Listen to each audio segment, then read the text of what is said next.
આકાશવાણી સમાચાર નિકિતા શાહ વાંચે છે. સૌપ્રથમ મુખ્ય સમાચાર.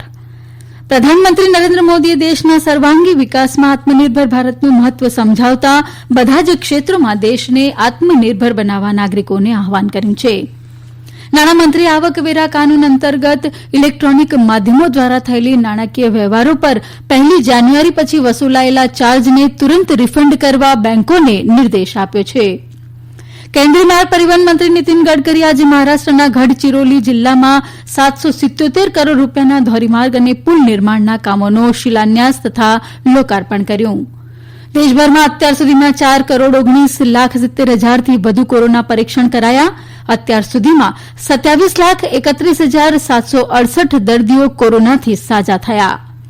દેશભરમાં આજે આશરાએ મહોરમ પર્વની સાદગીપૂર્વક ઉજવણી કરાઈ અને એફઆઈડીઆઈ ઓનલાઈન ચેસ ઓલિમ્પિયાડ સ્પર્ધાની ફાઇનલ મેચમાં ભારત અને રશિયા વચ્ચે મુકાબલો ચાલી રહ્યો છે. સમાચાર જોઈએ વિગતવાર. પ્રધાનમંત્રી નરેન્દ્ર મોદીએ દેશના સર્વાંગી વિકાસમાં આત્મનિર્ભર ભારતનું મહત્વ સમજાવતા બધા જ ક્ષેત્રોમાં દેશને આત્મનિર્ભર બનાવવા પ્રયાસ કરવા નાગરિકોને આહવાન કર્યું છે. आत्मनिर्भर भारत अभियान में वर्चुअल गेम्स हो, टॉयज का सेक्टर हो, सबने बहुत महत्वपूर्ण भूमिका निभानी है और ये अवसर भी है. जब आज से 100 वर्ष पहले असहयोग आंदोलन शुरू हुआ तो गांधी जी ने लिखा था कि असहयोग आंदोलन देशवासियों में आत्मसम्मान और अपनी शक्ति का बोध कराने का एक प्रयास है. आज जब हम देश को आत्मनिर्भर बनाने का प्रयास कर रहे हैं तो हमें पूरे आत्मविश्वास के साथ आगे बढ़ना है. हर क्षेत्र में देश को आत्मनिर्भर बनाना है. असहयोग आंदोलन के रूप में जो बीज बोया गया था उसे अब आत्मनिर्भर भारत के वटवृक्ष में परिवर्तित करना हम सबका दायित्व है. આકાશવાણી પરથી પ્રસારિત મન કી બાત કાર્યક્રમમાં આજે તેમણે કહ્યું કે દેશની યુવા પેઢી નવકલ્પના અને સમસ્યાઓના ઉકેલમાં મહત્વની ભૂમિકા ભજવી શકે છે. પ્રધાનમંત્રીએ દેશમાં કમ્પ્યુટર આધારિત અને ભારતીય સંસ્કૃતિ આધારિત ગેમ વિકસાવવા યુવાનોને અનુરોધ કર્યો હતો. શ્રી મોદીએ કહ્યું કે નવી રાષ્ટ્રીય શિક્ષણ નીતિમાં રમકડાની બાળકો પર થતી અસર ખૂબ જ ધ્યાન આપવામાં આવ્યું છે. પ્રધાનમંત્રીએ કોરોનાની અસાધારણ પરિસ્થિતિમાં દેશના ખેડૂતોએ ભજવેલી ભૂમિકાની પ્રશંસા કરી છે. તેમણે કહ્યું કે દેશમાં ગયા વર્ષની સરખામણીએ ખરીફ પાકોના વાવેતરમાં 7%નો વધારો નોંધાયો છે. સારા ખરીફ વાવેતર માટે ખેડૂતોને અભિનંદન આપતા શ્રી મોદીએ આ મુજબ જણાવ્યું. हमारे देश में इस बार खरीफ की फसल की बुआई पिछले साल के मुकाबले 7% ज्यादा हुई है. धान की रुपाई इस बार लगभग 10%, दालें लगभग 5%, मोटे अनाज कोर्स सीरियल्स लगभग 3%, ऑयल सीड्स लगभग 13%, कपास लगभग 3% ज्यादा बोई गई है. मैं इसके लिए देश के किसानों को बधाई देता हूं, उनके परिश्रम को नमन करता हूं. શ્રી મોદીએ જણાવ્યું કે આગામી સપ્ટેમ્બર મહિનાને પોષણ માસ તરીકે સમગ્ર દેશમાં ઉજવવામાં આવશે. તેમણે પોષણ ઉપર દેખરેખ રાખવા ખાસ વ્યક્તિની નિમણૂક કરવા ઉપર તથા પોષણની વિગતો આપતા ન્યુટ્રીશન કાર્ડ બનાવવાનું સૂચન કર્યું હતું.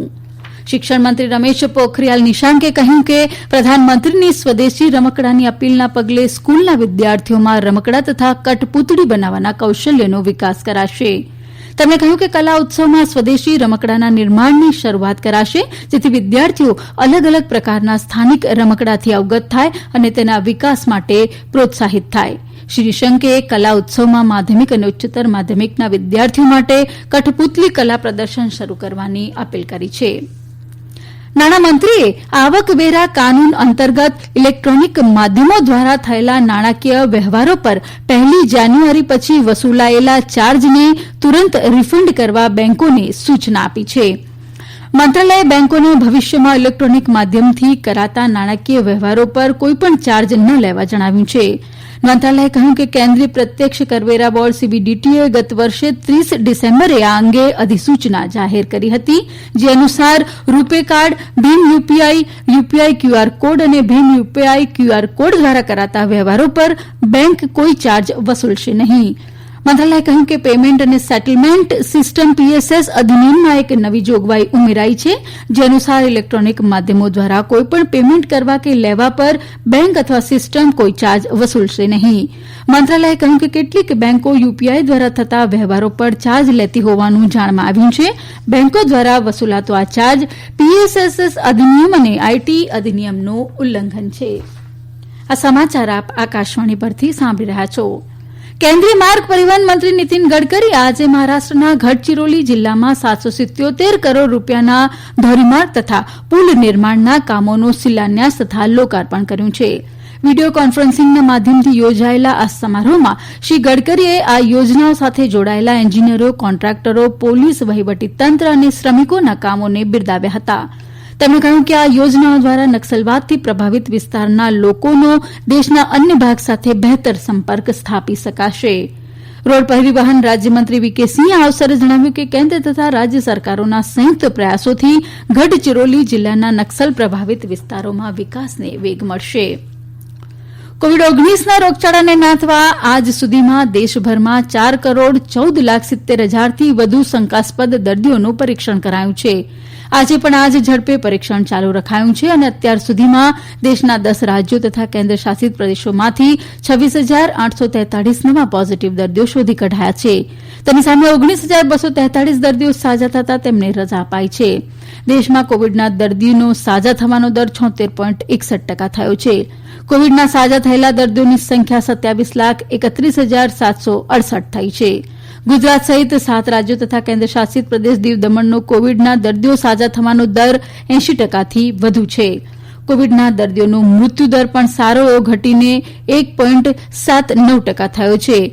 અત્યાર સુધીમાં કુલ કેસોની સંખ્યા વધીને 35,66,555 થઈ છે. આજે અત્યાર સુધીમાં વધુ 207 દર્દીઓના મૃત્યુ થતા કુલ મૃત્યુઆંક 63,864 થયો છે. દેશભરમાં આજે અસુરાએ મોહરમ પર્વની ઉજવણી થઈ રહી છે.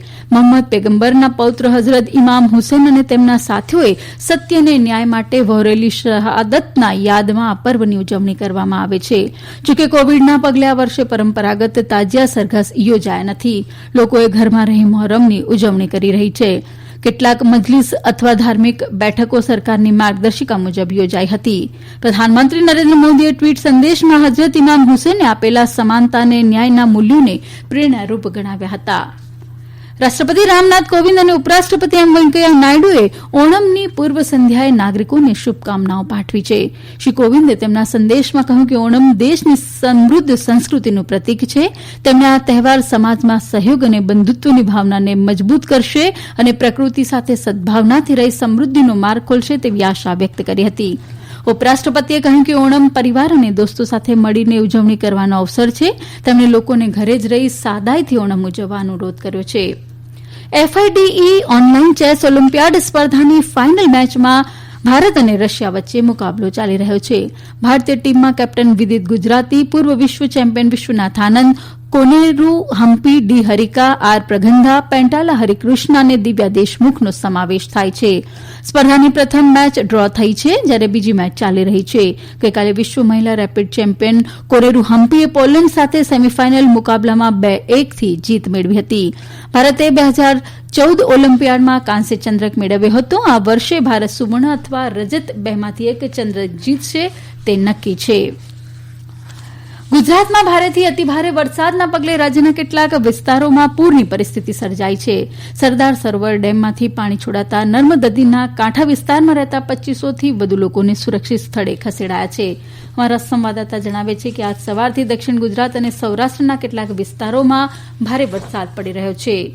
તો મહારાષ્ટ્રના પૂર્વ વિદર્ભ ક્ષેત્રમાં નાગપુર, ગઢચિરોલી અને ચંદ્રપુર જિલ્લાના કેટલાક ગામોમાં પૂરની સ્થિતિ પેદા થઈ છે.